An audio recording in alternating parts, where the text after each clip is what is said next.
Argen Yojin Ubjan Sam Bemagezar Dom Pola Yatsen Chogin Yodrobnie Bemajun Eshek Sudrag Kordo Kandro Mampe Kor Ceci Jesu Dag Drupchia Ginge lapcier so Guru pe masigia hum.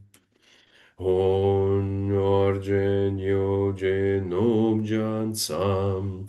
Pe magezar dom pola. Yatsen chogin yodrobnie. Pe majun eshek sudrak.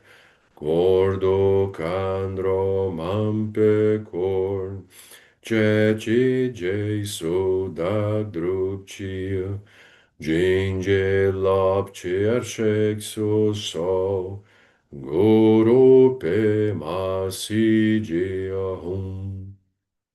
On argen eugen objan sam, pe magezar dom pola, Yatsen chogin yodrobnie, pe majun eshek sudrag, cordo candrom ampe corn, ceci Jesu dag drupcia, ginge lapcier shek so, guru pe masigia hum. Sanje chodan sochi chonam la jancho bardo dagne chapsuchi dage jin soji pesonanchi drola penchir sanje druparsho Sanje chodam sochi chodam la jancho bardu dagni chapsuchi dagi jinso jipe sonanchi drola penchir sanje druparsho Sanje chodan sochi chodam la jancho bardo dakne chapsuchi dage jin soji pesonanchi drola penchir sanje druparsho. Om Ha Hum Benzara Guru Pema Siji Hum. Om Ha Hum Benzara Guru Pema Siji Hum. Om Ha Hum Benzara Guru Pema Siji Hum. Om Ha Hum Benzara Guru Pema Siji Hum. Om Ha Hum Benzara Guru Pema Siji Hum. Om Ha Hum Benzara Guru Pema Siji Hum. Om Ha Hum Benzara Guru Pema Siji Hum. Om Ha Hum Benzara Guru Pema Siji Hum. Om Ha Hum Benzara Guru Pema Siji Hum. Om Ha Hum Benzara Guru Pema Siji Hum. Om Gate Gate Paragate Parasamgate Boji Soha Om Gate Gate Paragate Parasangate Boji Soha Om Gate Gate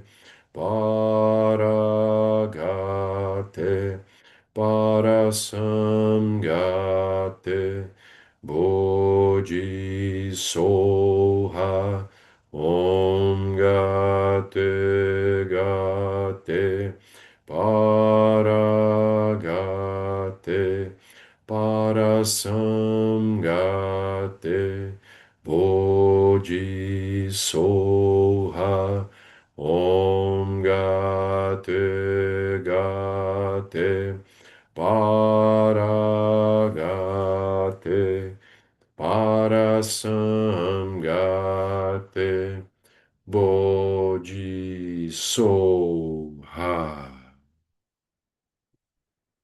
Boa noite. E aí, pessoal, tudo bem? Tudo tranquilo? Tô aqui curtindo um friozinho em Curitiba, terra do calor. Ai, ai. Tá todo mundo bem. Lama tá lá no Chile, né? Estão conseguindo acompanhar alguma coisa? Um pouco? Um pouco, Nurinho. Legal. Tudo bem. Sábado tem um encontro dele aqui em Curitiba, no SEB Curitiba. Quero ver se vou. Se vou lá dar uma olhadinha. Muito bom. Aí já levo os livros, vou pegar os livros da lojinha lá, combinei com a Bia, levar para o Rio e Abirate. Vamos indo. Essa semana eu vou lá em Joinville. Tem duas palestras em Joinville, encontrar o pessoal. Muito bom. E assim vamos indo pelas sangas, né? Só bons encontros.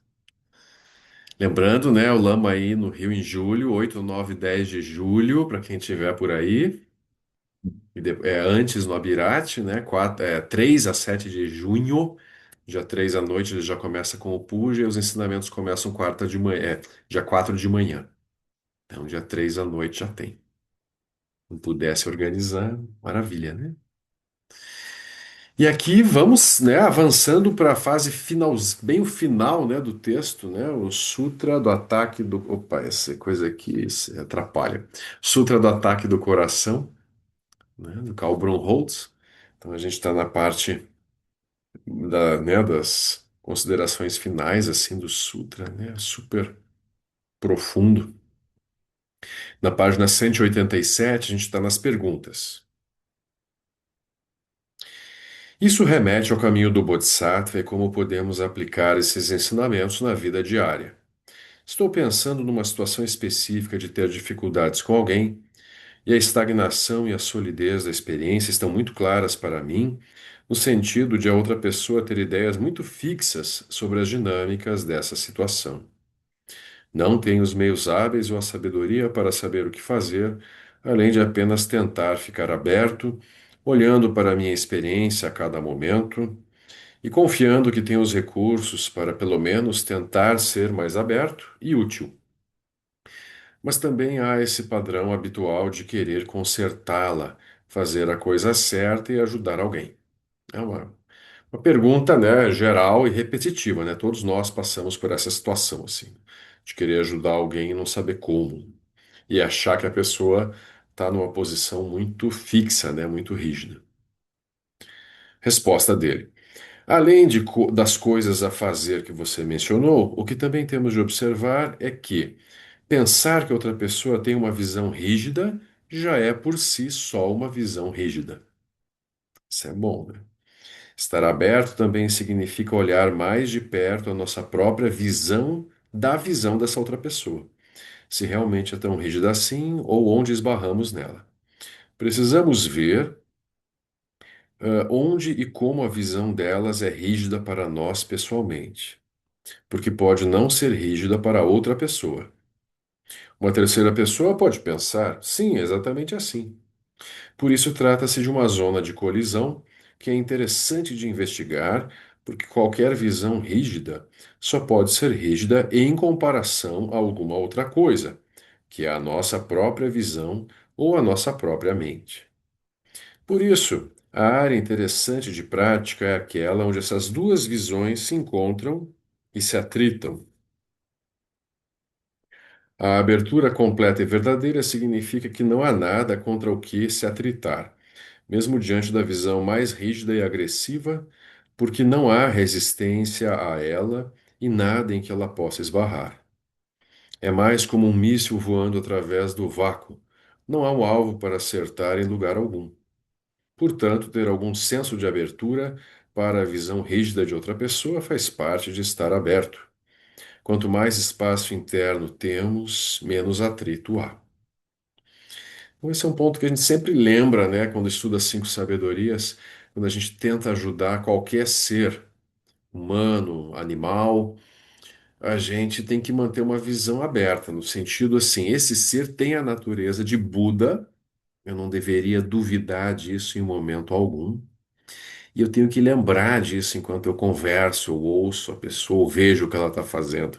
A gente entende que, mesmo que aparentemente ela esteja super confusa e se complicando e cometendo ações não virtuosas e confusas, isso apenas é uma nuvem no céu, é um momento temporário de confusão e ignorância. Aquilo não é a pessoa em si, aquilo não é a natureza daquela pessoa. Então, só de lembrar disso e não congelar, né, essa pessoa, isso já é um grande passo. Não é fácil de fazer. Às vezes a gente consegue lembrar, às vezes a gente esquece, aí a gente olha para a pessoa, a gente avalia, a gente julga, a gente condena e a gente pune. Então é muito comum a gente fazer isso, né? Tal pessoa é assim, portanto, ela faz isso, então ela não merece isso, aquilo, aquele outro. Portanto, o que eu deveria fazer é isso, aquilo. Então, essa é uma visão. Então, vejam como é delicado, né, equilibrar as cinco sabedorias na ação lúcida em meio ao mundo. Porque aí, uma hora você usa uma pitada de uma das sabedorias, outra hora usa outra, assim por diante. Mas a gente jamais deveria perder essa visão aberta da liberdade da outra pessoa. Não é? Isso quando a gente consegue fazer um pouco é maravilhoso.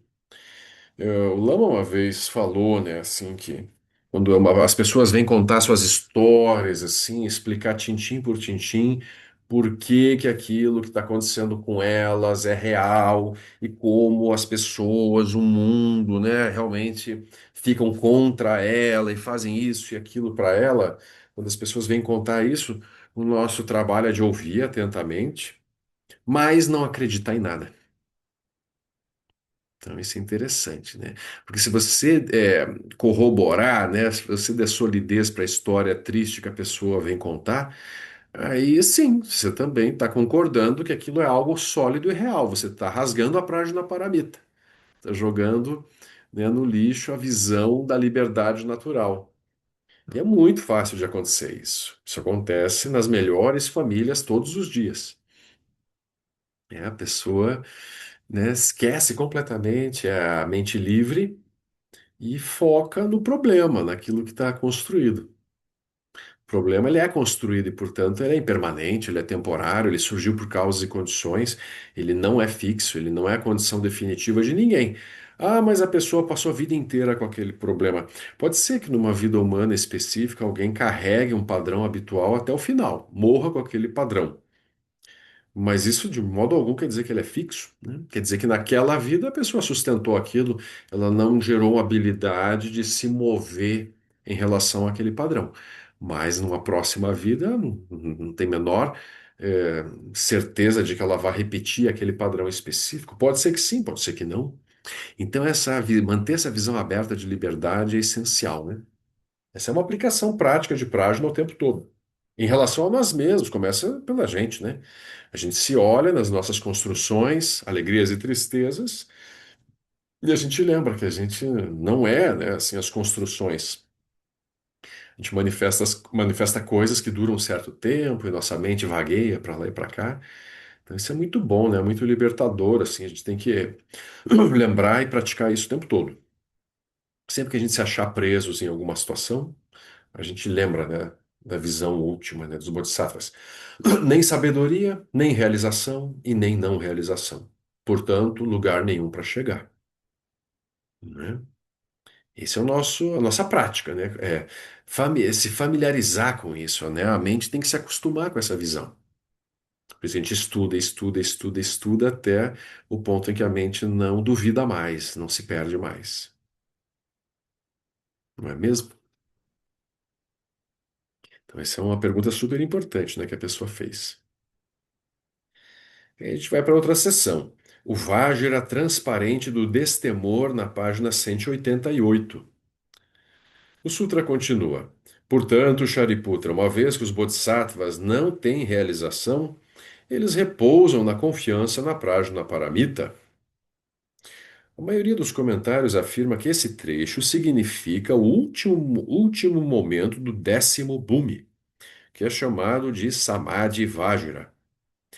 Esse é o último momento antes da iluminação. Nesse estágio, todos os pontos de referência nas mentes dos bodhisattvas estão completamente pacificados e eles não podem realmente tentar apreender, realizar ou alcançar coisa alguma. Esse samadhi é sobre estar livre de todos os pontos de referência e não sobre tentar se tornar livre de todos os pontos de referência. Samadhi Vajra é tão sutil que qualquer coisa que tentássemos fazer nele nos impediria de nos tornarmos Budas. Não importa qual técnica de meditação ou remédio que pudéssemos aplicar nesse ponto, eles apenas se tornariam um obstáculo e um obscurecimento adicional. Isso significa que, nesse ponto, soltamos completamente os últimos resquícios do que precisa ser abandonado e seus remédios. Apesar do seu nome, o Samadhi Vajra não é realmente um esforço ativo de por cortar por meio do último fio da corda que nos prende, mas diz respeito a estabelecer-se na natureza da mente tal como ela é, sem quaisquer expectativas ou medos. Normalmente, quando falamos sobre um Vajra, ele representa algo muito duro e indestrutível, mas há dois tipos de indestrutibilidade. Vajra pode referir-se à substância mais dura possível, que não pode ser destruída por nada, mas é a arma mais poderosa que destrói qualquer outra coisa. Porém, o Samadhi Vajra é indestrutível, pois não há absolutamente nada nele que proporcione qualquer chance de ser atacado ou destruído. É a realização final de que tanto os fatores a serem abandonados, como seus remédios, são igualmente não existentes. Essa é a suprema realização e podemos esquecer todos os antídotos, manipulações, purificações, melhorias ou qualquer outra coisa a ser feita. É devido à sua total transparência e ausência de obstrução que esse samadhi é indestrutível, tal como o espaço. O espaço não é de forma alguma duro e sólido, mas ainda assim é indestrutível, por não haver nada nele que possa ser atacado. Esse samadhi também é o ponto final da verdadeira inseparatividade de visão, meditação e fruição. A visão é a visão da vacuidade livre de quaisquer pontos de referência. Meditação significa não só entender essa vacuidade ou realizar a metade ou três quartos dela, mas finalmente ser por completo essa vacuidade. Em outras palavras, na experiência de cada um não há diferença entre a liberdade dos pontos de referência e a realização da liberdade dos pontos de referência. Não é apenas um conceito ou um fato, mas isso é o que a nossa mente é naquele momento. É por isso que é indestrutível. Nos termos do Mahamudra, o Samadhi Vajra significa repousar na mente comum. Mais precisamente, não é só repousar nela, o que ainda é de alguma forma dualista. Mas ele se refere à mente ser uma mente comum, a mente ser ela mesma, a mente estar em casa e livre no seu próprio espaço. A palavra tibetana para meditação significa familiarizar-se, ou seja, familiarizar-se com a visão. Assim, o ponto último da familiarização é tornar-se ou corporificar aquilo com o que nos familiarizamos. Não há diferença alguma entre aquilo com o que nos familiarizamos e aquele que se familiariza. Por isso, visão e meditação são, por fim, completamente indiferenciáveis. Então, até aqui esse trecho. Tudo bem, sim? Né? Então, uma vez que os bodhisattvas não tenham nada para atingir, né? Eles repousam na confiança na Prajnaparamita, né? Ou seja, o que é repousar na confiança na Prajnaparamita? É o tempo todo olhar para as aparências, para nós mesmos, para os pensamentos e emoções, e entender, enxergar isso, né? Ter essa visão correta de que as coisas são vazias e luminosas, não têm solidez real alguma. Mesmo elas acontecendo, elas aparecendo, se desenrolando as situações, elas são completamente impermanentes, elas mudam o tempo todo, o momento, não tem nenhuma condição que seja estável, fixa. Isso é bom de lembrar, né? A gente tem raiva, daqui a pouco a raiva passa. A gente tem medo, daqui a pouco o medo passa. A gente está alegres, felizes, daqui a pouco aquilo passa também. Ou seja, não tem nenhuma condição, mesmo física. Ah, mas a pessoa está com uma doença grave e está avançando. Mas então, mesmo a doença, ela não é a mesma momento a momento, né? Ela está mudando, evoluindo. Pode ter cura, pode não ter cura, mas assim, nada permanece o mesmo momento algum. E isso é uma demonstração do fato de que as coisas são vazias e luminosas. Então, lembrar disso em todas as situações. Então, por exemplo, a pessoa é abordada na rua e assaltada. Uma situação considerada horrível. Então, numa situação dessas, a gente vai procurar lembrar, né, da Prajnaparamita e olhar, né, para aquele que está sendo assaltado, a pessoa que está assaltando, ou aquilo que foi roubado, o que seja lá o que aconteceu, e vai tentar olhar para aquilo com esse olhar. São os testes da vida, assim, vão aparecer muitos. Doenças pequenas, médias e graves, perdas, né, perdas de objetos, perda de um emprego, né, perda de um relacionamento. A gente vai passar por muitos desafios ao longo da vida. Se eu não tiver a Prajnaparamita, esse olhar, fica mais difícil, né, atravessar as experiências, bem mais difícil. Então essa frase é muito forte. Uma vez que os bodhisattvas não têm nada para alcançar, para realizar, para atingir, eles repousam na confiança na Prajnaparamita. Então a gente vai tentar gerar isso nas nossas vidas. Então o caminho espiritual, assim, ele não tem propriamente um lugar para chegar, alguma coisa para obter, seja fisicamente, mentalmente, emocionalmente. Então o caminho é apenas o soltar completamente qualquer apego e fixação a qualquer aparência, né? E como ele coloca, não tem nesse estado de confiar na Prajnaparamita, não tem mais alguém pensando, eu confio na Prajnaparamita, eu tenho fé na Prajnaparamita, alguma coisa assim. Isso seria dualidade, isso aí não vai funcionar quando surgirem os grandes obstáculos. Mas é ser aquilo, né? É ver daquele jeito. Então a gente vai treinar, a gente vai familiarizar as nossas mentes com essa visão até aquilo se tornar algo natural e algo espontâneo, que está presente a maior parte do tempo ou o tempo todo. E aí, gente? Isso dá para fazer ou não dá? Vamos lá, quer um testemunho. Tem que nem que seja falso, alguém que nem a igreja assim que levanta. Eu apliquei a prática paramita e para mim realmente está funcionando. Apocalipse nos trópicos, um negócio assim.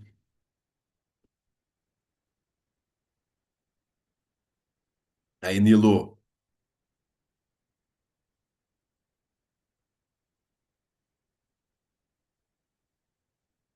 não tá, ele não tá liberando? Peraí, deixa eu ver se eu não tinha colocado.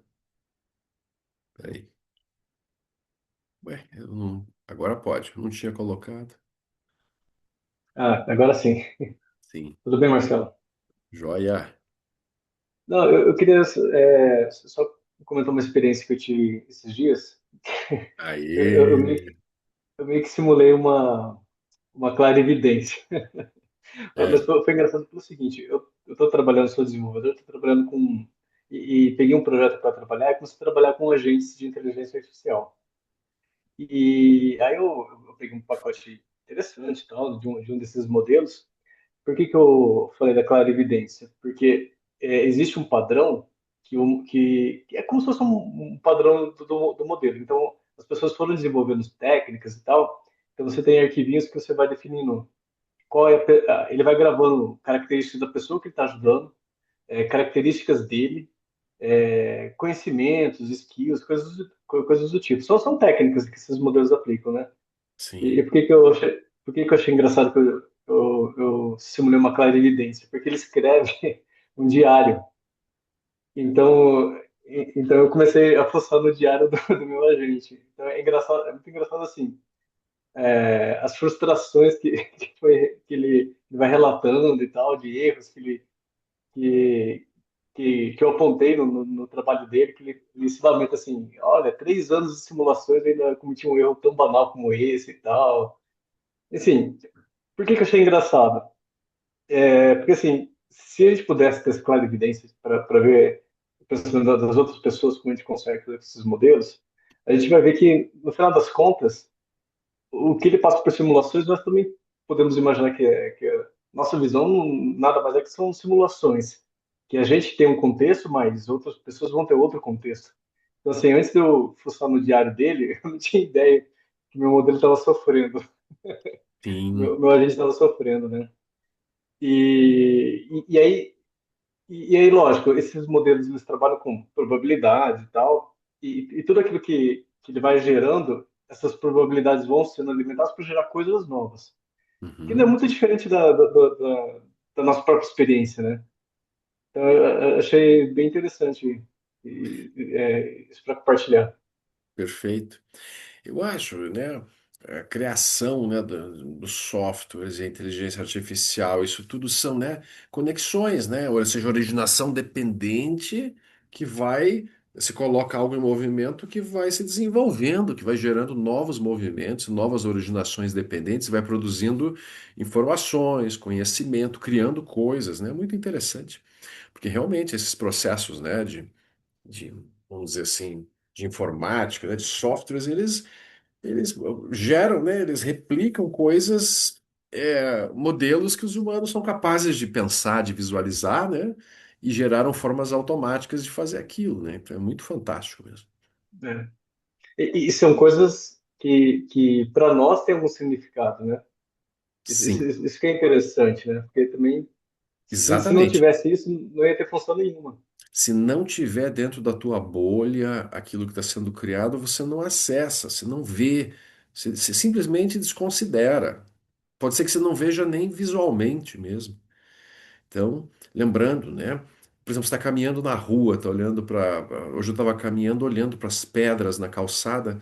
Curitiba tem fama assim, né? Quando chove, aquela pedra em falso que você pisa, que espirra, vem na tua calça, assim, né? A água. Então você tem que olhar bem onde é que você pisa.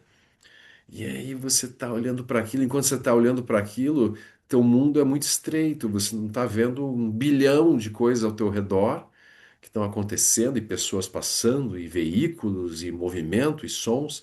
Você está, né, com uma mente estreitada. Isso acontece o tempo todo, a gente só consegue ver uma pequena parcela da realidade ao nosso redor, e mesmo assim, ainda a maior parte disso que a gente acha que vê são informações que o próprio cérebro simplesmente ele completa lá internamente. A gente não está absorvendo todos os dados do que está acontecendo ao redor. O cérebro, por familiaridade com experiências anteriores, ele preenche aquilo. É como se ele pintasse, né, o que está faltando. Então, na verdade, aí quando o Buda fala, né, que a gente, o tempo todo que a gente vê é delusão, é isso. A gente o tempo todo que está vendo, está experimentando na vida, pensando, vendo, ouvindo, sentindo, são apenas interpretações muito particulares, bolhas muito estreitas. E é isso, é nesse mundo que a gente vive, pulando de bolha em bolha. E vejam como isso é dramático, né? Porque a gente conta histórias, cria situações e sofre, né, no meio dessas histórias e situações. A gente inventa coisas e aí sofre pelas coisas que inventou. Então, esse é o Sansarão, né? É, a Laia Virginana, né? É tipo isso, né? Tem uma base lá que está manipulando, gerando dados para construir novas coisas, novas consciências, novos elementos, né? É isso aí, tem uma dimensão. É como, em certa medida, por exemplo, um sistema operacional que opera por baixo, né? Que você não está vendo ele operar, ele está lá rodando, né? Fazendo os outros softwares poderem funcionar e tudo, mas ele mesmo, ele é mais invisível, assim, né? Então, é interessante. Isso é um modelo, são cópias, né, do formato de operação da mente humana. Gosto muito de, mais uma vez, aquele filme, né, Divertidamente. Divertidamente, tanto um quanto dois. Vale a pena assistir com com essa visão crítica budista. É, porque aqueles animações, essas duas animações foram orientadas por budistas. Então tem um quê de entendimento da operação da mente ali que é interessante. Que tem a ver, né, com as explicações budistas. É muito interessante. E aí, Rosana? Oi, pessoal. Oi, Marcela. Hum. Eu só estava querendo, assim, compartilhar uma coisa que aconteceu, no SEB aqui em São Carlos, de uma pessoa que estava totalmente, assim, em sofrimento, né? Rompimento de namoro, colega que se suicidou. E então ele estava no fundo de poço, que daí ele falava, falava e voltava a repetir. E foi interessante, assim, né, que eu consegui ter esse afastamento no sentido de ouvir só, né, porque a gente, do jeito, tanto sofrimento que parece, né, se deixasse a gente, né, entrava junto no poço, né. Mas aí eu fiquei também um pouquinho em dúvida, como ajudar a tirar essa pessoa do poço, né, porque como você fala, assim, a gente sempre quer ajudar, né, mas a pessoa, eu percebi assim, em todos os momentos que eu tentava fazer com que ela visse de uma outra forma a situação dela, ela voltava a defender, né, aquele sofrimento Sim. então era difícil assim eu conseguir tirá-la daquela situação e no final eu acabei só ficando só ouvindo, né? É. E esperando que ela me desse uma brecha para que eu pudesse, né, dar uma ideia de procurar alguém, um profissional, porque ela também estava começando a se medicar sozinha, né? Uhum. E daí começou a me preocupar também, né, o Sim. estado que ele estava, tal, né? Mas isso eu também fico na dúvida, né? Até que ponto, assim, tudo bem que a gente vê o vazio de todo esse sofrimento, né? Mas como que a gente ajuda a pessoa que está sofrendo minimamente ou não ajuda, não sei, né? É, Não sei às como é vezes que não fica. consegue mesmo. É o que eu sempre gosto de lembrar a gente, o Buda não conseguiu ajudar todo mundo que chegou a ele. Guru Rinpoche não conseguiu ajudar todo mundo que chegou perto dele. Então, assim, ajudar as pessoas não é algo trivial, não. As pessoas, enquanto estão sofrendo, realmente estão completamente imersas na sua história, nos seus apegos, né? É o seu corpo, são as suas coisas, são as suas identidades, são as pessoas às quais ela tem apego. É assim, parece muito sólido mesmo. Aí tem que dar É uma, tempo é ao uma, tempo. é impressionante assim a solidez que a pessoa dá, né? Eu fiquei assim, eu acho que eu também fiquei assim meia surpresa de ver como a pessoa se endurece naquela situação, se vitimiza porque todo mundo está contra Gente, ela, porque mas isso mesmo com praticantes do SEB, eu vejo com frequência acontecer isso. Assim, a pessoa está há anos ouvindo sobre Prajnaparamita, mas quando o problema toca na carne dela, mesmo quando a chama encosta nela, aí ela treme. Assim, é mais, no- né? Isso é muito comum. Então, assim, algum nível de realização mesmo de prática, aplicar a prática mesmo em situações bem difíceis, não é algo trivial, não. Assim, realmente, mesmo os praticantes tendem a dar solidez àquilo que está acontecendo. Então, daí vocês... foi interessante que daí no final, assim, eu acho que ele, pelo fato dele ter desabafado, tal, eu acho que ele no final se sentiu um pouco mais leve. E daí eu consegui até falar para ele, falei assim, você está vendo assim que a gente tem que praticar enquanto a gente está bem, né? Porque quando a coisa pega, daí ele deu uma risadinha, porque ele sacou, né, que realmente ele não estava É. enxergando absolutamente nada de todos os ensinamentos que ele tinha ouvido, né? Esse já é um Então bom assim, conselho também. Mas a gente nunca sabe qual que é o. É por isso que o Bodhisattva, ele precisa do quê? De meios hábeis. Meios hábeis é testar várias formas de como destrancar a pessoa. Isso uhum, pode levar tempo. Não é uma primeira conversa assim que você resolve, né, o problema grave da pessoa. Mas aí você uhum, acolhe, ouve, conversa um pouco, ele se sente acolhido, daí quem sabe ele volta outro dia, aí no outro dia ele já passou um pouco, porque a coisa passa por si só. Você não precisa uhum, fazer nada, a coisa passa, pois ela é impermanente, é vazia. Se ela fosse uhum, real, ela não passaria nunca. Mas não é real. Então aquilo ele mesmo vai oscilando, vai mudando, né, de posição, tem altos e baixos, daqui a pouco ele se afunda de novo porque ele lembra com muita intensidade, daqui a pouco ele uhum, esquece, daí ele tá rindo, tá fazendo outras coisas. Então a gente vai falando, vai ensinando o Dharma e o Dharma vai fazendo o serviço dele, assim.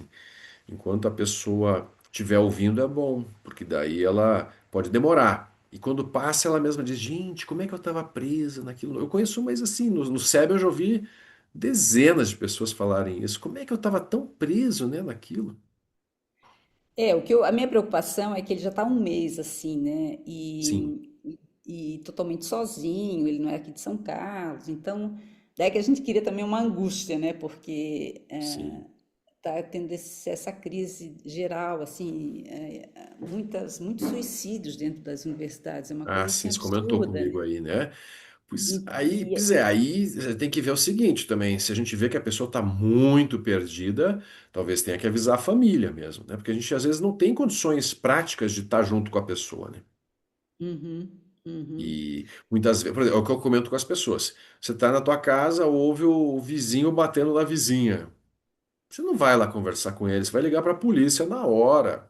Vai chamar quem tem competência para isso. Você vai lá conversar para tomar um tiro, para tomar uma facada, tomar um soco na cara, você não sabe, né? Não é tua competência, né, se envolver com aquilo. Então tem horas uhum, que aí é cor verde, é causalidade, né? Ó, tá fazendo besteira, vai dar problema e tem que interferir. Como, por exemplo, os pais fazem com os filhos, quando os filhos estão indo num caminho muito ruim. Os pais interferem, né, de modo mais assim forte, direto. E às vezes uma pessoa que a gente está vendo que está indo nessa direção tem que acionar algum tipo de socorro mais grosseiro mesmo, né? Ele não está na menor condição, às vezes, de mudar a posição de mente dele no momento. No momento. o que eu tenho feito é assim, todo dia eu converso, ó, a gente está indo atrás de uma pessoa, assim, manter esse vínculo, assim, para ele Sim, não ficar solto, né? isso é bom. Então tá funcionando, até hoje está funcionando, né? Mas assim, eu queria mais comentar essa questão assim da solidez que É. as pessoas dão para o Você seu veja, sofrimento. no momento, o nosso trabalho é tentar a gente se livrar da própria solidez, né? Que a gente dá às nossas identidades e às pessoas ao redor. E na tentativa de já ir ajudando um pouco, né, no meio da nossa prática, a gente rapidamente vê os limites, né, da nossa habilidade. O Lama comenta muito isso, que ele gosta, ele fica muito feliz que as pessoas facilitem coisas e orientem as outras pessoas que chegam, porque elas também vão ficando mais humildes e veem que é difícil ajudar. Ajudar não é uma coisa trivial, nesse nível de ajuda que a gente está querendo oferecer, né? A gente não vai dar Hum, só isso, só dar comida, casa, roupa para a pessoa. A gente está tentando ajudar as pessoas a libertarem suas mentes, né? Uma coisa bem sofisticada. hum, Então, aí é um processo, né? É muito jogo de cintura aí, que nem você falou, mantém o contato, né? Tenta encontrar alguém que também você sabe que possa ajudar. E muitas vezes a gente no SEB já procurou as famílias de pessoas que vieram ao SEB, né, preocupados, assim, bem com isso, assim, não sabia o que estava acontecendo com a pessoa, né? E aí, às vezes, tem que acionar a é isso família aí. mesmo. Tem que Hum. medicar, muitas vezes. E eu percebi que já que o SEB, eu acho que muitas pessoas que estão nessa situação procuram o SEB, né? É, Porque eu acho que eles sentem um espaço de acolhimento, né? Que eles não estão tendo em outro lugar, né? Isso que é uma é. questão que a gente fica. É muito comum, é. A pessoa tem uma abertura para, ela já tem uma abertura para alguma busca espiritual, assim. E ela não está Uhum, bem. Aí ela começa a buscar em várias direções. Aí onde ela encontrar espaço para falar, para ser ouvida, ela vai querer ficar, com Uhum, certeza. uhum, Né? uhum, Não é todo lugar que tem esse tipo de apoio. Mas aí também tem isso, né? Lembrando, no SEB nós somos, né, facilitadores do Dharma, a gente estuda o budismo, nós não somos psicólogos, psiquiatras, então eu sempre alerto muito as pessoas a não querer dar um passo maior do que a sua própria perna. Por exemplo, especialmente em situações de questões psiquiátricas, a gente tem que uhum. orientar a busca por ajuda profissional. É, o que a gente está fazendo, é Perfeito. contactando o psicólogo, psiquiatra para nos Tentar ajudar, né? apoiar, né, dessa uma forma mais continuada, porque a gente não vai conseguir estar com essa pessoa toda semana, ou até Uhum, diagnosticar algum tipo de padrão de comportamento que já se sabe que melhora com tal intervenção. A gente vai estar reinventando a roda ali, meio que sozinhos, tentando entender a mente daquela pessoa. E uhum, particularmente assim, eu já vi ao longo dos anos o próprio Namasanta dar acolhimento e apoiar muitas pessoas em condições assim mais graves. E nem, não vou nem dizer nem sempre, na maioria das vezes o resultado não é muito assim favorável, sabe? A uhum. pessoa está num ponto assim tão complicado de mente que ela não tem, o Dharma não chega muito perto mais Não da mente chega, dela. é isso que eu percebi, né? É, tá refratária, né? Ela não Pois fala, pode então, falar qualquer aí, coisa. é um dos pontos, né, que caracterizam a vida humana preciosa, que é doloroso, que a gente, quando conversa, assim, nos estudos, é desagradável falar sobre isso. Um dos 8 pontos que caracterizam a vida humana preciosa, ou seja, alguém que pode praticar e alcançar a liberação, é ter as faculdades mentais intactas. Vocês lembram desse ponto? Esse ponto sempre gera mal-estar, discussão nos grupos. Então, de novo, não é que quem tiver alguma questão mais grave, assim, mental, não vai poder se beneficiar do Dharma e praticar o Dharma. Vai. Agora, naquela condição, ela alcançar a liberação naquela mesma vida é muito pouco provável. Tem uma possibilidade ínfima, mas tem. Mas em geral vai ser difícil para ela, né? Mesmo tendo todas as faculdades mentais mais ou menos funcionando, que é o caso, né, da maioria dos praticantes, assim, tudo mais ou menos, já não é tão simples, não é tão fácil. Então, quando tem uma quebra mais grave, assim, mais uma ruptura muito dramática, fica difícil. E aí, mas a gente acolhe, apoia, ajuda como for possível, né? É dar uma dor mesmo, né? É assim. Isso aí. Vamos que vamos, treinando, né? Ei, Kira, Marcelo, tudo tudo bem? bom? Deixa eu baixar aqui, amor. Tudo jóia. Eu Querido. vendo vocês assim debaterem, discutirem sobre essa questão do ajudar, me vem uma reflexão sobre até que ponto a gente também, como Bodhisattva, não se coloca numa posição às vezes de alteridade em relação aos sentimentos que são comuns no samsara, porque se eu consigo, se eu sinto, é muito mais fácil eu poder ajudar a partir do momento que. Desculpa, minha filha está aqui, gente, ela soltou pum. Sim. Ah, É, se eu sinto, eu consigo ajudar, né? Então, assim, por exemplo, quer ver uma situação? Meu pai faleceu e foi uma dor muito forte para mim perder o meu pai. Eu não me deixei a não permitir sentir essa dor. Eu senti essa dor. Foi um impacto, foi meu pai e eu estava gestante. E nesse momento em que meu pai faleceu, o enterro foi numa cidade bem distante, eu não pude viajar por minha gestação de alto risco. Eu sentei nessa cadeira que eu estou aqui e vi o dia nascer. Eu não dormi nessa noite. E aí eu vi os pássaros, nas rotinas dos pássaros, o sol amanhecendo, o tempo passando, e ali eu pude contemplar a impermanência. Ali eu acho que eu meditei. Ali eu pude ver que, apesar do meu pai estar naquele momento sendo enterrado, sendo entre aspas, né, velado, eu não estava lá, mas eu pude ver que o dia continuava a nascer e os pássaros continuavam a cantar, e eles tinham suas rotinas e o mundo era belo, apesar de tudo aquilo. Mas eu sim. não conseguiria falar para uma pessoa que acabou de perder um pai de que aquilo não existe, de que Não, não aquilo é. não É. de que aquele sentimento não existe, de aquilo que ela É, não poderia dar luminosidade naquilo, porque é uma coisa que se sente e é muito real, é muito sim. real. Então não é essa abordagem realmente. A gente não faz isso, não. A gente não vai. Alguém foi demitido, você chega para a pessoa, é isso aí mesmo, é impermanência. Não é assim que a gente aborda, né? Porque as pessoas é isso, como você mesma falou, elas têm sentimentos, a gente vai acolher. Lembra? A gente vai usar aquele roteirinho, acolher, oferecer alguma coisa se for possível. Aí que vem o estruturar, que seria conversar sobre o que aconteceu, vendo qual ponto que a pessoa tá, para saber o que você vai falar para ela. Especialmente se a pessoa não é budista, você não vai falar jamais em vacuidade, não é real, né? A pessoa vai dizer, achar que além de tudo você é louco, né? Além de não ser uma pessoa empática, você é louco. Ela vai achar, né? Então não. É uma loucura, desculpa, Marcelo, porque a fome é real. Não tem como você falar para uma pessoa que está com fome. Não, isso É, daí não existe, não está com fome. ou a Se dor de você um não, se você, câncer. você não chegar e falar assim, não, peraí, eu tô com uma condição aqui, eu vou te levar então para comer junto comigo, Uhum.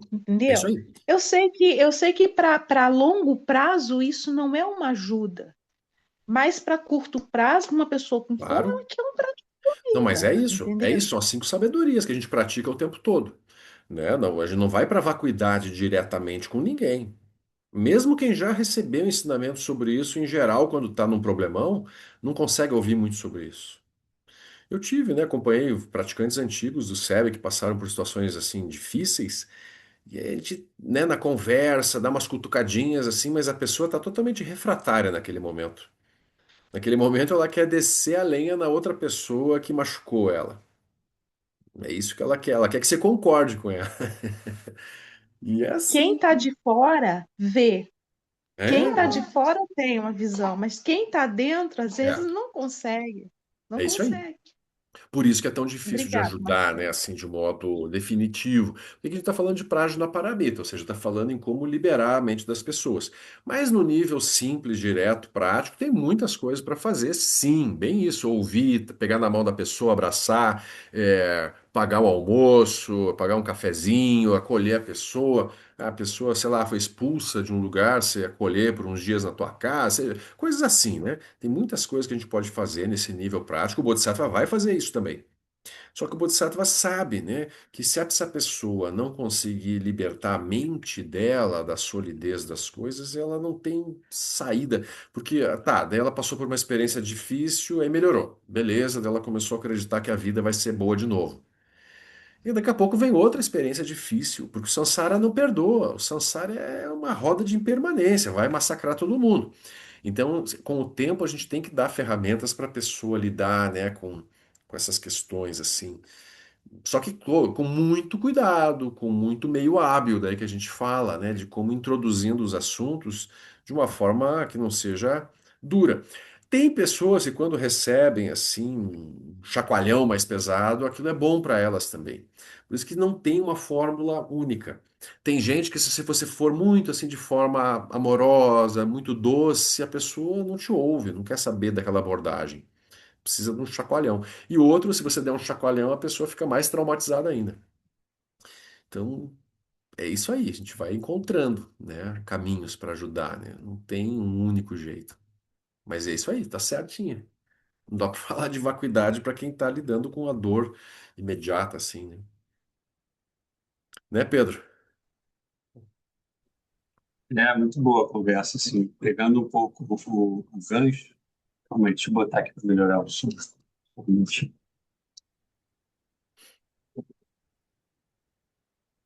É, eu sempre me debati um pouco com isso, que a minha tendência natural, assim, quando a pessoa vem com uma situação, ela tá aflita e tal, e aí você falou, ela quer descer o sarrafo na outra pessoa, né? E aí eu sempre tinha essa tendência de olhar o outro, né? Assim, não, mas, pô, olha só, a pessoa não é isso. Sempre tentar apaziguar e tudo mais. E aquilo, a maioria das vezes, não caía bem. Na prim... A pessoa achava que não estava sendo. E aí, aos poucos, eu teve um dia que eu me toquei que eu falei assim: são várias conversas, né? Você não precisa ter todas as conversas numa primeira conversa. Isso. Então, a primeira conversa é sobre acolher. Vai acolher a pessoa onde está. Sem, e aí a arte, né? Sem solidificar ainda mais aquela visão da Né? pessoa, né? É, Mas você vai tentar só acolher. Não é, a primeira conversa não é para ampliar a visão, é só para sim. acolher, talvez. É, Só acolher, acolher, não vai ampliar a visão na primeira conversa. Aí, na terceira conversa, talvez você consegue ampliar um pouquinho a visão da pessoa. Aí, aos pouquinhos, você vai indo, né? é. Mas para mim foi isso, que eu já ia de cara, já pá, já tentava ampliar a visão da pessoa, assim, tentava ajudar a pessoa a ver mais amplo. Ela Não não cai queria bem. aquilo, ela queria Quando, acolhimento, ela não quando queria ver o você outro tenta, lado naquele você tenta momento. relativizar a dor de alguém, a pessoa não gosta daquilo, né? É, isso porque você não está na minha pele, você não está na minha situação, né? Então, realmente é isso, tem que ter meios hábeis. O Lama usa muito, né, a mudança de paisagem. Então, a pessoa vem contar um problema e ele leva a mente da pessoa para outra coisa, para um projeto, para alguma coisa. A pessoa... Eu brincava, a gente chega pro Lama com um problema e sai com três tarefas. Mas ele com Ele está praticamente lidando com budista. nossas fixações, né? A gente está fixado numa coisa, né? Ele dá É. uma. Ele te faz fazer coisas boas que vão te tirar né, aquele disco furado que você tá, que só fala pula na mesma faixa, né? Então ele te mostra outra coisa boa, ele te ajuda a gerar méritos. A melhor forma de sair dos problemas é gerar méritos. Então conectar pessoas com atividades positivas, virtuosas, é uma bela forma de tirá-las da sua confusão, né? Isso é uma coisa que às vezes dá para encaixar. Eu acho que as famílias sempre fizeram isso, né? Alguém tá mal, não sei o quê. Não, vem aqui, me ajuda a cozinhar aqui, corta isso aqui para mim. Vai, né, levando a pessoa para um outro espaço, uma outra paisagem mental. E aí a pessoa, quando vê, ela esqueceu um pouco do problema. Daqui a pouco ela lembra e cai, assim vai. Aquilo é progressivo, né? É igual criança, né? Uma história que eu ouvi uma vez, a criança estava chorando porque não ganhou alguma coisa, e o cara dava um beliscão na criança. Aí a criança começava a chorar por causa do beliscão. Passava a dor do beliscão, ela parava de chorar, assim, era o Lembra. método. Essa é uma tática violenta, né? É a tática, né, de Não é muito impor. budista, né? Mas Não é é uma muito, não. É mudança de aquela tática de paisagem. colocar a vaca na sala, né? Ah, tá ruim, então bota uma vaca na sala. Daí quando você tira a vaca, não tava tão ruim. Porque tudo Não, é mas brincadeira à relativo. Então, parte, essa coisa dos meios hábeis é muito sutil mesmo. É um é aprendizado para a muito. vida, né? A vida toda, né? Pois é. É que nem alguém tá com um problema, é isso aí, o namorado foi embora, e você fala, mas e as crianças que estão passando fome na Somália? E os refugiados nos campos de concentração lá em Gaza? Então você começa, né, a piorar a coisa. É um jeito de abordar que geralmente não funciona muito. A pessoa já tem que ter uma habilidade de ampliar a visão para esse tipo de abordagem funcionar, né? Às vezes tem que ser uma coisa melhor. Isso aí dá. Criança é aquela coisa, tá chorando, dá um doce, dá um chocolate que para de chorar na hora, né? Então tem formas, né, de abordar assim, a dor e o sofrimento das pessoas, mas é muito importante, é isso, acreditar que é possível se libertar, né? Então esse é um ponto central. Que se a gente tenta uma vez, tenta duas, tenta três, aí a gente conclui, "Ih, essa pessoa não tem jeito, não tem saída." Ué, porque eu não consegui fazer a pessoa ver diferente, aí a pessoa não tem saída, né? Então, aí, aí tem alguma coisa estranha com a gente, né? Então tem que ter paciência, é que nem os psicólogos, né? A Kel lembrou. Muitos psicólogos são bodhisattvas habilidosos, salvam bodhisattvas inábeis como alguns de nós. É verdade, tem gente que vai ficar lá anos ouvindo uma pessoa, tentando ajudá-la a enxergar as coisas de uma outra forma, com os meios hábeis que tem, né? E, tá, e é exatamente, tem várias formas de ajudar os seres. Tem, né, métodos psicológicos, aí vai ter substâncias, vai ter um milhão de coisas, né, que podem ajudar no relativo. Prajnaparamita é uma visão definitiva, uma visão última, não é um método relativo. Então, a pessoa realmente antes precisa de métodos relativos, né, até chegar em Prajna. Prajna não é a primeira coisa que a gente oferece para ninguém, nem no SEB, e muito menos alguém não budista que a gente vai ajudar, né? Então, lembrar disso, sim, manter essa, não se perder, né, nessa É. visão. Mas no momento que a pessoa está aflita, né? Não vai conseguir ver paragem. Pode ter um vislumbre no momento que as coisas estão bem, assim, né? Você conseguir É, transmitir. É muito pouco provável que aquilo vá funcionar ali, né? Então aí que vem essa coisa de aprender a ajudar, só tentando. É com a motivação do Bodhisattva, com a bodhicitta estabelecida, que a gente vai gerando meios hábeis. E a gente Mas mesmo vê. mostrar o ponto de vista do outro, só isso já é, às vezes não é o caso na primeira conversa, Não, exatamente. né? Você tá comigo ou tá contra mim? Você começa a Isso. falar. Exatamente. Você está relativizando o mal que o outro me fez, então você não está comigo. É. Porque é assim, a pessoa nesse momento, é isso aí, amigos dos amigos. Você é meu amigo ou não é meu amigo? É esse lugar que eu sempre tive com dificuldade, de acolher a pessoa quando ela está dando muita solidez. Como é que se acolhe sem reificar aquilo, né? Esse que é a dança ali de fazer, né? É isso mesmo. Eu gosto muito do método também, assim, bate-a-sopra, bate-a-sopra. Eu dou uma apertada, daí eu passo a mão na cabeça. Eu dou uma apertada, passo a mão na cabeça. É uma Uhum. tática boa também. É. Pessoal, não dou beliscão em criança, não, tá? Foi brincadeira, tá? Agora, Pedro, você já ganhou a fama. Você é o cara do beliscão aí, que quando o filho chorava, você ia lá, metia-lhe um beliscão, aí o filho tinha. É, valeu, Vocês gente. estão terríveis. Ele belisca e tu bate a sopra. É a dupla. Não, bater a soprar é muito bom. Porque a pessoa fica meio perdida quando você bate, daí você passa a mão na cabeça, ela relaxa de novo. Daí você bate de novo, ela.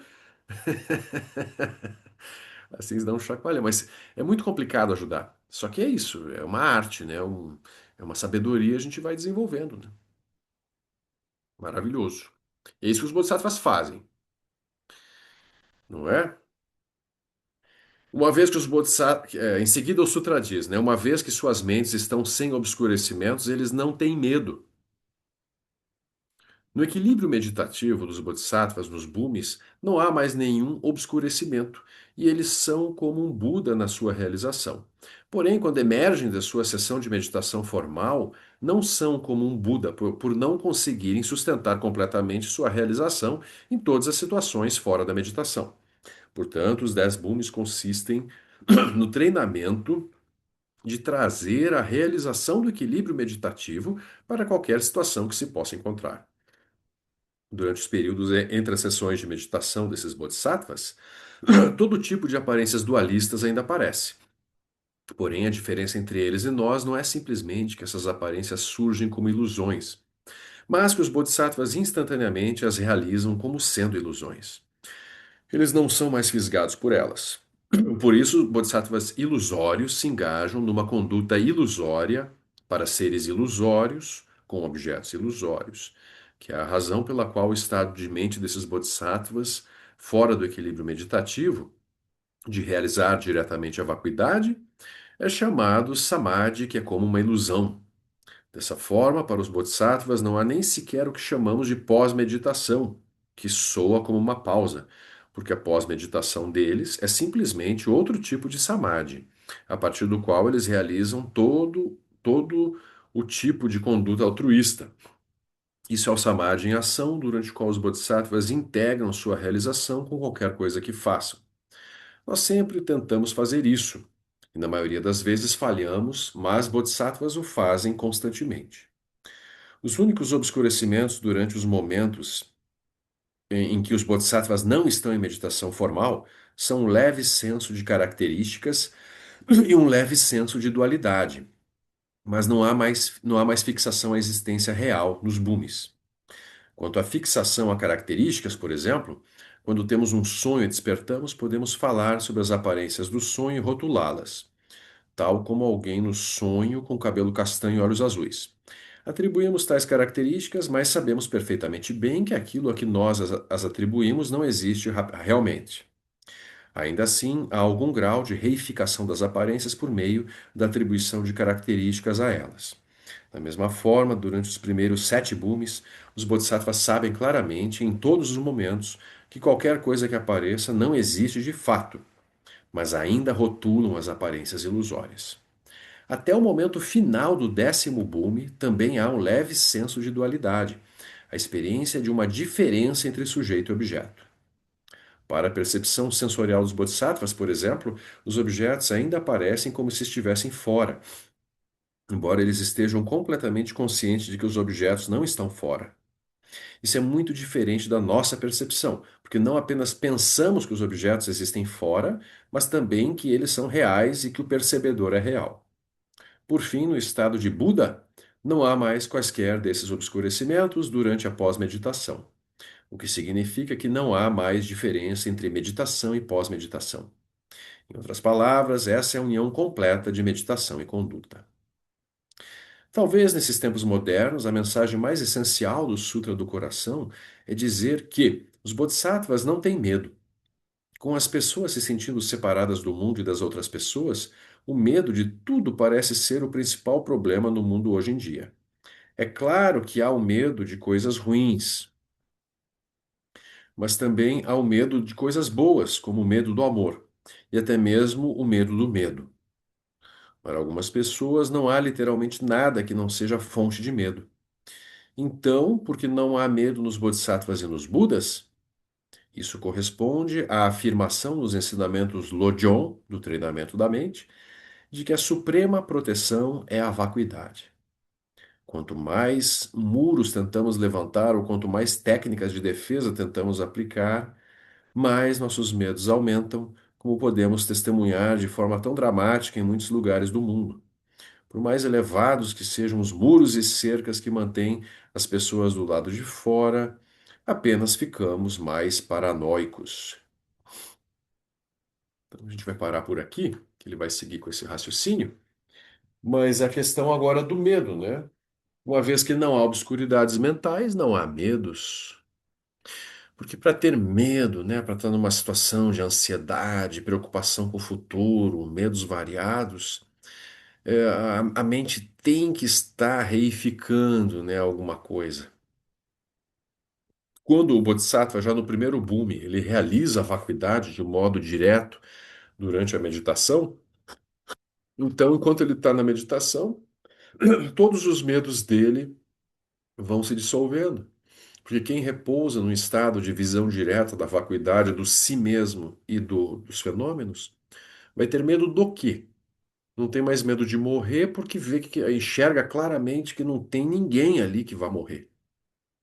Não tem mais medo da dor física porque vê claramente que a dor física também é construída por causas e condições e não tem ninguém real para sentir a dor física.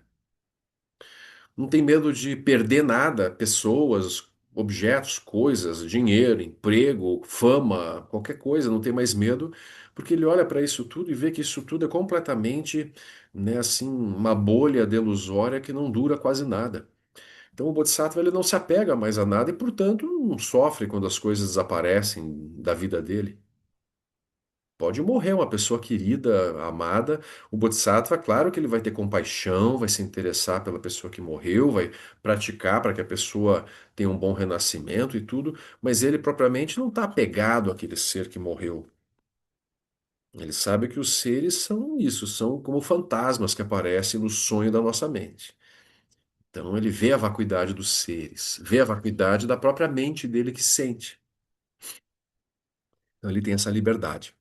Ele não tem medo de grandes plateias, ele não tem medo de renascer em reinos inferiores mais, ele não tem medo de ser criticado, de ser atacado. Então é muito interessante, assim, né? O desaparecimento do medo que ocorre no primeiro boom já.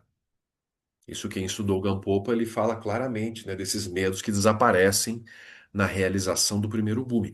Mas o primeiro boom está longe da iluminação ainda. Então aí, depois, mesmo com essa realização enorme que o Bodhisattva de primeiro boom já tem, ele ainda vai ter que praticar do segundo até o 10º boom, nesse pós-meditativo, ou seja, quando ele sai da almofada e não está apenas assim, imerso, né, na contemplação da vacuidade de tudo, quando ele tem que falar, ele tem que se mover, ele tem que interagir no mundo, ele perde essa realização em vários momentos. Então, como no texto está dito, ele ainda dá características reais para as coisas e ainda tem um grau de dualidade entre ele e o objeto. Isso vai se dissolvendo progressivamente até o 10º boom. E lá no final, no Samadhi Vajra, no 10º boom, ele se torna um Buda completamente iluminado, que elimina, em definitivo, esses últimos resquícios de dualidade e de características. Essa é a progressão, né? Então, nós, como aspirantes a Bodhisattvas, a gente está andando em direção ao primeiro bhumi, né? Quando a gente pratica Prajna Paramita, seja com mantra, seja com o roteiro dos 8 pontos, né? E a gente está trabalhando para alcançar essa realização, né? A Mariana pergunta, né? Quando ele sai da meditação, ele ainda tem medo? Aí já não tem mais, ele perde, os medos realmente se dissolvem. Ele ainda, como eu comentei, ele ainda atribui algum nível de dualidade, algum nível de características para as coisas, mas ele mesmo não tem mais sensação nenhuma de eu estou com medo, não tem mais um eu para estar com medo. Para ter medo, tem que ter uma construção mental de eu estou com medo. Ele superou isso, desde o primeiro boom. Isso mesmo. Então, interessante, né? Entender como é que a progressão, né, da prática de prajna vai acontecendo. Tá bem, queridos? Então é isso aí, ó. A Kira diz que não vai levar a Nanda para conhecer o Pedro. Tem que levar no retiro do Lama lá para ela conhecer o Pedro. Pedro é bonzinho. Eu vou levar, mas o Pedro não pode apertar ela, não, que ela é muito gorduchinha. Ela tá com as Ah, olha coxas, só. meu filho, uma Aí que é delícia de gostoso, apertar. né? Aí que é bom de dar beliscão, hein? É assim. Não, tem que dar uns beliscões assim para ela não achar que a vida é só mamadeira, é só docinho, não, né? Já vai treinando. Quero conhecer, Ananda. Mostra aí pra gente, Kira. Olha lá, a Oh, meu fofura lá. Deus. Tá olhando atento. Que beleza, hein? Muito bom. Caramba. Já tá grandona, né? Já tem o quê? 5 meses, Pedro. Fez agora Ah, dia 2. E já É a tá nossa aí, que peiduchinha. barato. né? Praticante, já tá aí ouvindo as preces, os É, mantras, a os família tem que ir lá estudos. para Birate mesmo, conhecer. A gente é doido para ir para lá, para ficar É, né? na virada, Pra ficar de vez, né? Isso é bom. ficar de vez. É isso aí, a aspiração, né? As causas e condições vão se reunindo aí aos poucos. Isso aí, Kira. Muito bom. Então tá, gente. Então seguimos semana que vem aí, né? Seguimos online na semana que vem de novo. E vamos praticar aí para tentar ajudar os outros, né? É a melhor coisa. Que os méritos deste encontro se expandam e toquem a todos, que o Mestre Universal da Paz e da Compaixão, Sua Santidade o Dalai Lama, juntamente com todos os mestres de todas as tradições que veiculam esta mensagem, tenham longa vida. Que todos estejam a salvo de gerar pensamentos negativos, obstáculo mais destrutivo. Que estes pensamentos nunca surjam em nossa mente.